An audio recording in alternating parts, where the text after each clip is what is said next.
take a moment and just think about it. So my boss said X, and now I have anxiety. My heart is pounding, and my chest feels tight. I want to go stuff my face. It's still okay for you to go eat something. If food is your drug, that's cool.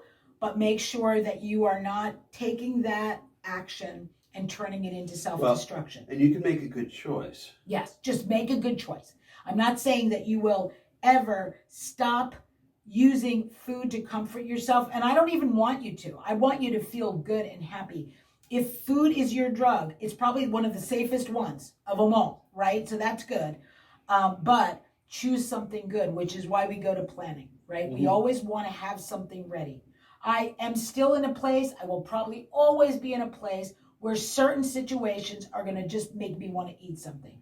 Great. I have great stuff to eat. Right. So I can go have a fat bomb. I can sit there and eat it. I feel the anxiety, the rippling effect of it just resolving itself. And I feel good about me because I know that I recognize the situation and I have addressed it in not a sabotaging way, but in a helpful positive way. Right? So I know most of the coaches are going to say, no, emotional eating absolutely has to be eliminated. Get over yourselves. It's not going to happen. Humans still use food, and that's fine. A kid falls down and they've got a bleeding knee and we fix the knee and we don't go, oh, baby, you want a cookie? Of course we do. Right. Come on, get over yourselves. That's the reality of the situation. Normal. You have to go to the doctor and get a shot, but you can have an ice cream afterwards. It's incentive. It's fine. But we've got to make sure that we use the child inside ourselves. Let's comfort our inner child, but let's do it in a way that doesn't destroy her or him. Okay? Does that make sense to you? Does that seem good with you? You could feel good about it, right? It's not a weakness. No. It is a way of addressing a problem that we know exists in a healthy way. It's a coping mechanism. Right. We have arguments with other coaches all the time that say, no, you're supposed to tell your people, get strong and, address the issue and don't be weak. And I would never call any of you weak. Oh, by the way, horrible coaching in my view. But I don't think it's strengthening to pretend everything's okay when it's and to act like it is and not address it. And then I know you're going to go scream at your kids or go eat something terrible. I know it. So let's not do that, right? Let's say, wow, I feel horrible, fat bomb, and just take care of it, right? Good? Yeah. Good logical thing. That gives you something to do that is better. And we will work it out. I don't care if that happens 3 times a week and you have 3 extra fat bombs, I will be like, that's great on. That's 3 great. Fat bombs. Let's build that into our plan. Okay? Okay, good. Any other comments or feedback or things that we didn't address in terms of deflecting the haters? Does that help a little bit? Good. Great. Good. Okay, good. All right. I am loving today. We are really rocking on this. We are. That's right. Okay. Some people are joining in by phone. That's fine. Welcome, everyone. That's welcome. That's fine. I don't care if you're hearing faces or not. Doesn't matter. Doesn't matter. Right. Okay. So what is the single biggest difference? Oh, this is my favorite subject. And keto lifestyle and any other weight loss plan. So I just want to point this out to you guys because there are people that may ask you, why are you following this particular program? Especially other people that are they'll say on keto. They're on keto. And on keto, 99% of the time, right, means that they are on a keto diet. Okay, so they are, diet meaning, I am going to do this keto thing. For some period of time. They even say keto thing for 90 days, 3 months, 2 months, 1 month, and I'm going to lose X pounds. And that's it. Right. They're looking at it like a diet. Short term. Right. Most of the time, in those circumstances, we say, we love you. We'll help you any way we can. We do not think that's going to be successful. Right. I think in the future, you're going to come back to us and say, all right, that didn't work.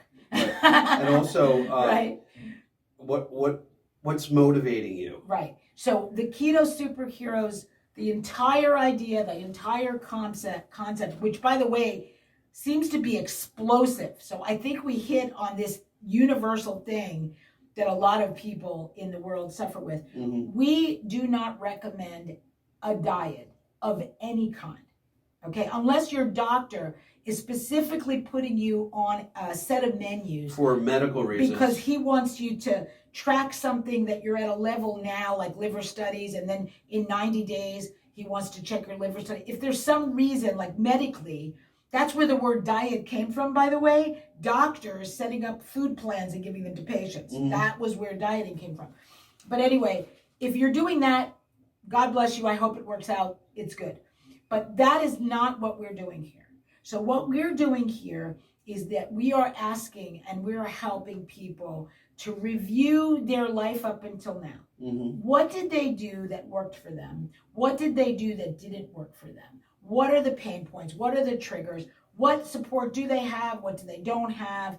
And we're trying to pinpoint what everybody needs and try to provide as much as we can of it. So this is about providing individual support, one-on-one. Right, but also group support. Also group. Okay, so the reason that it's individual is because a lot of people need information. They need their food plan customized. They have crazy schedules. They have people that are in their lives that are keto, non-keto, supportive, non-supportive. They have special health problems, pre-diabetes, diabetic, high blood pressure, high cholesterol, fatty liver, all these things. And there's right ways of addressing those, and we want to help them, right? We're not doctors, but we do a lot of research. And in keeping in partnership with the doctors of the people that we are working with, we can create a lifestyle with support. Doctors are great. Doctors can say, I need you to do this. But they will not help you day to day. They will not meet with you every time that's needed. They will not customize your food plan. There's a lot of things that they don't do. And so we want to make sure that you get that support. That's really important. So the other part is that lifestyle. So you notice that we keep saying it's not just about the food. It is not about the food. In order for you to be successful, we've got to make sure that you are adjusting all those other things. And nobody ever thinks about that. Because like Women's Day magazine or some magazine will put, follow this diet for 7 days and lose 20 pounds. People think that's all you have to do. Follow the diet and lose 20 pounds. It doesn't work. Half the time, even if they lose 10 pounds on it, it comes back in 2 weeks. So that's not really helpful. But see, if we ingrain some life changes with you, things you want to do. So moving your body around, developing that habit with you that you are never going to feel comfortable again not doing. Right. That's a life change. Making sure that you know every day, no matter where you are or what you're doing, you have to hydrate your body. Your body needs fluids. Like knowing that is a really important thing. Knowing that your body needs things actually is another thing. Right. Picking your food because you love it, but also because it's good for you. Not one or the other. Right. It's good for you and you love it. That's another thing. Realizing, like we've been talking about, that probably the biggest factor to your success is your emotions, right? How you feel about yourself, how you feel, how other people have made you feel in the past, and how you control how you feel based on other people's reaction. Huge. It's very huge. It's very big. Right? So that's really important. So that, like, self-care. And then the final thing is we are noticing that part of our program is to help others, help you guys, to know that what you are doing is not just valuable to yourself. It's really bigger than you. So you are going to follow this path and you're going to get healthy and fit. You're going to have a higher energy. You are definitely going to have more focus. Your mind clears. It just does. You're going to have a brighter future and you'll have more things that you can do. Things you haven't even thought about yet to do. When the time comes and the opportunity arises, you're going to be like, yeah, I can do that. I can. Because you have proven to yourself that this thing that has been a chronic issue with you, you have overcome. You would not believe how empowering it is. It's amazing. People that thought they couldn't do X are not just doing X. They're exceeding doing that. X squared, X to the third, X. They're just like, they are superheroes. But the most important part of that, the most empowering part of it, is it makes you an expert in this thing. Because you have done it, and because you understand all the pitfalls and all the challenges, and you've overcome it, at least for yourself, You can be a person, and this is not an overstatement, I am not exaggerating. You can be a person who literally saves somebody else's life. You really can. Because weight, obesity, and all of the diseases and symptoms that go with obesity is the biggest killer of human beings in the world. It beats COVID, okay? Just so you know. Obesity is the leading cause of almost everything horrible that happens to people. The only other thing that's really significant and not as significant is genetics. Can you imagine? Genetics, of course, we can't fix. They are what they are. But obesity creates every horrible disease that you could think of is associated in some way with obesity, even lowering your immune system. Lowering your immune system means you're open to everything. That means anything that comes down the path, you are more at risk for. And unless you're going to isolate yourself. Right? So we as a team were thinking, if you wanted to make an impact on humanity, if you wanted to make an impact on the earth, what is the most significant thing that you could do, that you could actually do? We are going to take on world peace next, but right now we think that human condition, empowering people to feel positive, in giving them the cape, right? That's what we hope we're doing, is that we're recognizing you as keto superheroes in the making, and we're going to try to give you the cape so that you can fly. That you can fly. That's what we're hoping is going to happen. Most of the people, almost, I would say 90% or so, of the people that are on the journey with us and doing really well want to get to the point where they can help other people. And so that's why part of what makes us unique in another way is that this program includes certification of keto coaches for those that want it, right? It's not a condition. We will help you no matter what. But there's a lot of people that they want to do something with it. Besides the fact that they help themselves, now they want to leverage it into something else. Whatever it is, some people want to do podcasts. We're going to help them to do that. Some people will just help their friends and family, kind of personally. They want to do their own YouTube videos. Other people actually want to have their own channel. Keto coaching businesses, which we can help them do. But we also want to certify people because we want spokespeople that have come through the process themselves, not just studied it. You'll notice there's a lot of keto coaches in the world, and we have great respect for them because they are certified and they have studied, but they've only studied, right? They've studied it like a health coach, like a wellness coach, and they can coach. They're good. They're smart. But they haven't really ever been obese. They just came into it as like nutritionists and psychologists. They studied it. And that's great, and they're really good resources. But for me, the person who helped me the most in getting on the keto journey was another person who was still on the journey. And she was telling me what she was going through and her successes and her failures. And it really helped me. Like, I could resonate with this person.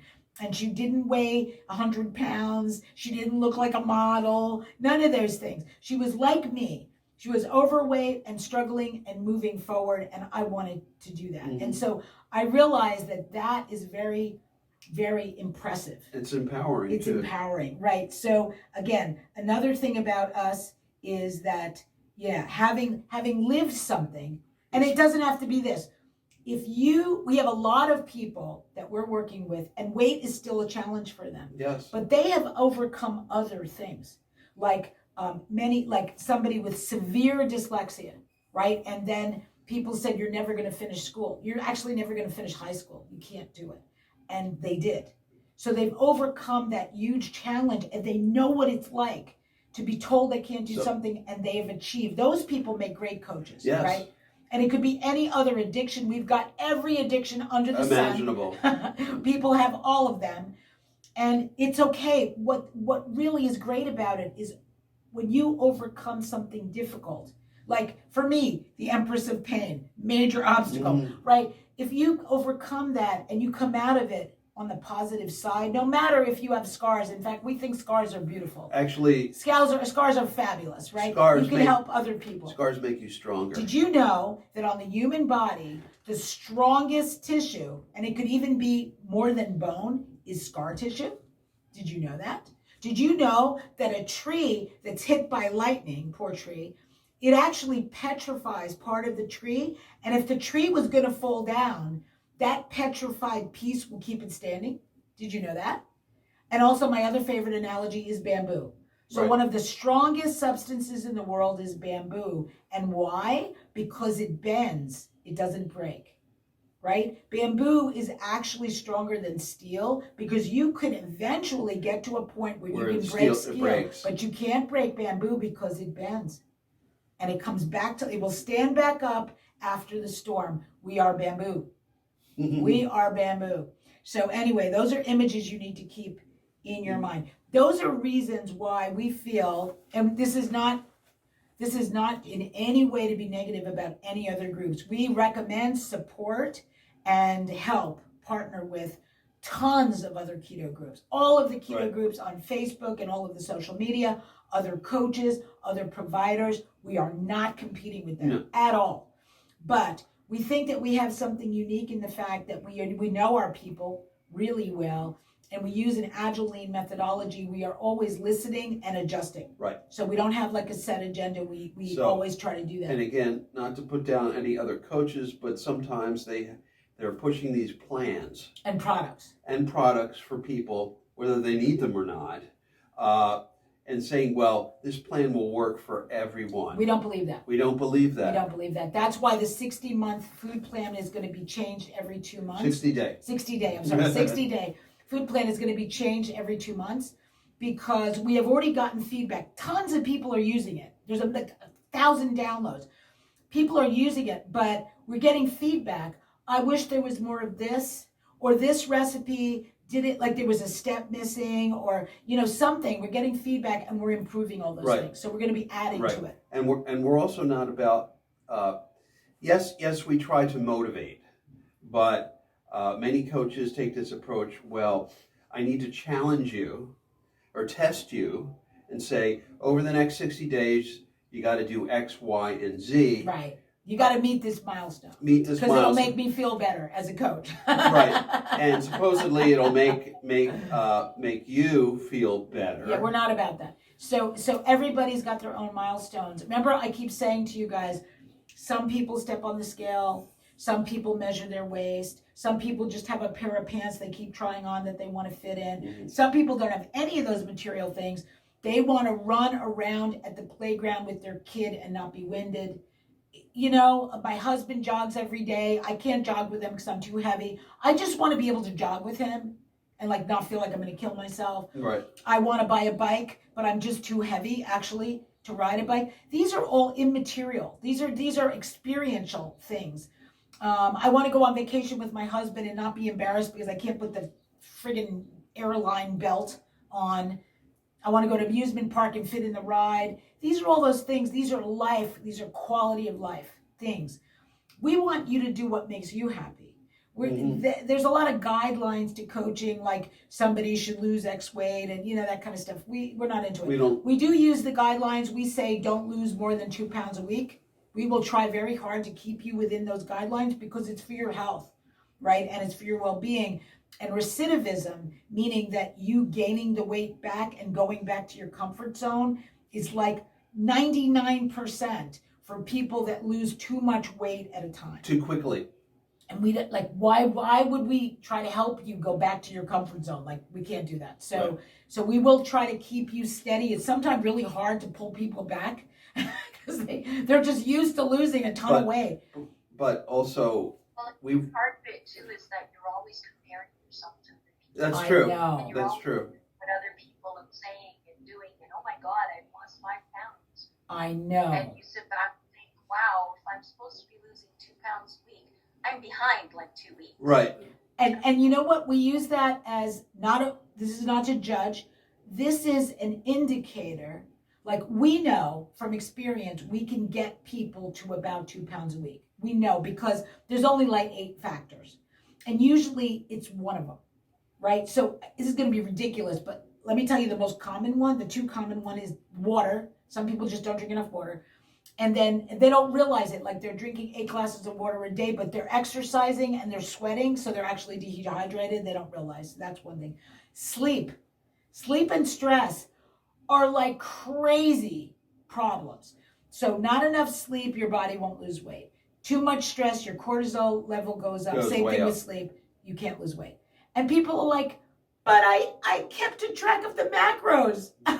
You know, not the problem, right? That's not the problem. You're getting, 4 or 5 hours of sleep a Yeah, night. and That's not enough. it's individual. Sometimes people, their macros are off for them. That macros are off for them, not like they're not good in guidelines. Right. It's just not right for them. Right. Or they're just following the standard guidelines, thinking, well, that works for everyone. We can resolve that. So if you're not at around, if that's what you're trying to do, and if you're not at around 2 pounds a week, we can look through all of those 8 factors, and you have to fix one at a time, right? So if we think that you need a little bit more activity, try that, and then a week later, you test and you see if that's right. If that's not it, then it could be sleep. But we've learned that just test one thing at a time. Yeah, people they fix everything, and guess what? Their stress level goes up, and And guess first of what? all, They don't lose any weight. And you're not sure what you changed, what had an effect, the most effect. Exactly. It's a scientific experiment. This Right. is why having Phil here is so great, because he's like a lab guy. And so, we're using you as a lab rat in a way. Like we're saying, here are the 8 things that could be affecting you. First, let's level set what you're doing. Mm-hmm. And then let's change one thing at a time. And the beauty of it, like for myself, I know exactly if I've gained weight or if I am not losing weight on the schedule that I want. I know exactly which thing it is because it's always the same thing for me. Right. And so you begin to realize it's not 8, it's maybe 2. Right. And you also, by taking this approach, you can say, well, I tweaked this a little bit.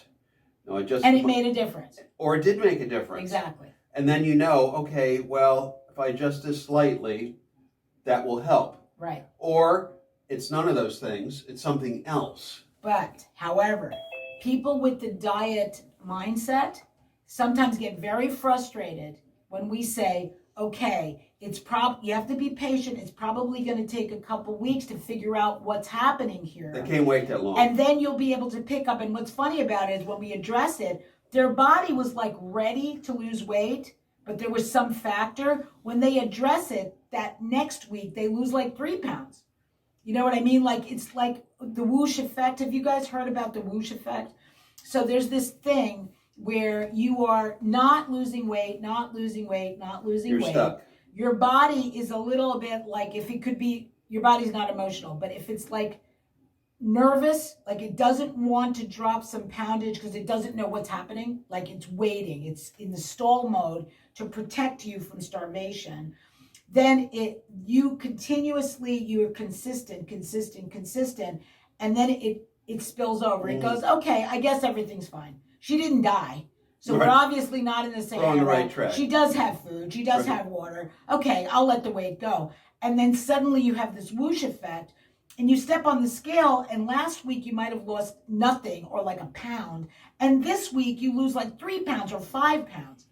That actually happens. It does. Right? And it's partially, remember yesterday we had a module on autophagy, right? So autophagy is that whole interior housekeeping methodology where your body eats up extra cells. We talked about that. And so there's less fat cells available. So your body is kind of physiologically making a decision. Can I let this go? Instead of refilling these fat cells, I'm going to eat them. And fat cells, when you've removed the actual content, the fat, they're actually only filled with water. By the way, that's a fact. Whenever you have an extra cell in your body that's not doing anything, your body fills it with water. It just does. It's like fluid, like serum. Mm-hmm. So you get to this point, like you've been stalled. You either change something or your body just goes, okay, I guess you're okay. I'm going to let it go. The Whoosh Effect is all those fat cells that weren't needed anymore. They let the water go. They empty. And that's why it's called Whoosh. And many people go to bed at night with their face a little bit more puffy, and they wake up in the morning and it's not. It's really weird how it's like overnight. Mm-hmm. It usually happens at night. And then you weigh yourself and you realize that there's like 3 or 5 pounds difference. And it's people say, well, that's water weight. No, actually, No, it's not. Those fat cells are tissue. It's just that they compressed. That's all. They emptied out. Now that they're compressed, if you are in a mode overnight where you're not eating, or if you're doing intermittent fasting, your body goes, okay, those are empty. I probably don't need them. I'm going to wait. I'm going to put a timer on them. If they're not refilled in 3 weeks or a month, I'm just going to eat them because I don't need them anymore. And that's fabulous because the less fat cells you have, the less places your body can fill. And so they'd have to create a fat cell to refill. We want to make it work at it, Yes. right? We don't want to make it easy to refill. So that will help. Yeah, it will. That will So help. when you're talking about sleep, though, I'm perimenopause, so I find I'm waking up. Yeah, through Yes. that my happens a night. lot. Exactly. So we got to work on that. There are methodologies, and all of them are natural. If you go to a doctor and you ask for a prescription for sleep, that's cool. We have no problem with that. But we never recommend anything like that because we know that there are methodologies And to there's help that. natural So methods. we will talk to you specifically for you, but just generally, the 3 things that contribute, there's actually 4 things. One is hydration. And everybody always says, I'm drinking enough water. They always say that. But just so you know, sometimes they don't realize that there are factors impeding their level because they don't realize, like, they may be exercising very strenuously, they're sweating a lot, and they need more water. That's one thing. Or they're not calculating it right. So what we talked about, take your weight, and minimally, if your weight's 120 pounds, minimally you want to take your weight 120, make it ounces, 120 ounces, and minimally you have to drink half of it. Many people, in order to fully hydrate, actually drink their weight in water every day. But if your weight is 300 pounds, that's a lot. That's a And lot you of may water. not be able to do that, and you always have electrolytes. You never drink all of that in plain water. It has got to have a pinch of salt, a lemon squeeze, A lime. something. Sometimes the flavorings that you put in that are 0 sugar have electrolytes, whatever it is, but not just plain water, because that's how people end up in the hospital. They dilute their electrolytes so much in their system that they feel weak and fatigued. You ever see that posted on Facebook? I feel weak and fatigued. So it could be too much water and not enough electrolytes. That's why people should never drink distilled water. Because distilled water, all of that's removed. It's filtered. And people think, oh, it's distilled, it's pure, it's so good for me. No. You Very want, bad idea. You want those electrolytes. Electrolytes are good. So it could be that. Hydration. It could be stress. So you don't realize, remember our last module, we talked about internalizing other people's feedback and negative things. When you internalize something, you pretend it didn't happen and that it doesn't bother you. Your subconscious mind is like an angry child who does not forget about it, and it comes up, and even if you don't wake up thinking about it, that could be what woke you up. So stress is a real problem. Right. And then there's also, it could be hormonal too, and sometimes doctors will help you with that, like managing the hormones. The biggest thing that helps with sleep is beat the crap out of yourself with exercise. Honestly, I am a lifelong insomniac. Phil can attest to the fact that my life, a good portion of it was waking up in the middle of the night for absolutely no reason, having broken sleep, exhaustion. That was me. I sleep like a friggin' baby right now. Yes. So 2 factors of that. One is I always do enough exercise to literally beat myself into submission. So I get rid of my stress. I don't think about things that are bothering me. I just exercise like an animal, like putting an oxen to a wagon and just like, like I need to do that. I think I'm peasant stock. I need labor to put me right. So I work hard at like an hour a day. I didn't do that at the beginning. No. 15 minutes a day killed me. But as soon as I started exercising enough to feel it, my sleep improved. Definitely. Also, you may not realize it, but extra weight on your body impedes your breathing. So not like, maybe not for you, but different levels of people. Like with me, that's 120 pounds of extra flesh that my body had to support, and it impeded my breathing. And in fact, related to sleep issue is many people that are overweight have sleep apnea. Yeah, and you may not realize, like most people don't realize they have sleep apnea until they have a serious issue, like they are talking to somebody at work and suddenly they fall asleep. Some, God forbid, fall asleep behind the wheel of a car, and that has happened, right? Or they're in a subway, they fall asleep on the subway, they don't get off and they'd go to the end of the line and they realized that they fell asleep and nothing woke them up, right? So apnea is a medical issue. If we think that's a problem, we need to get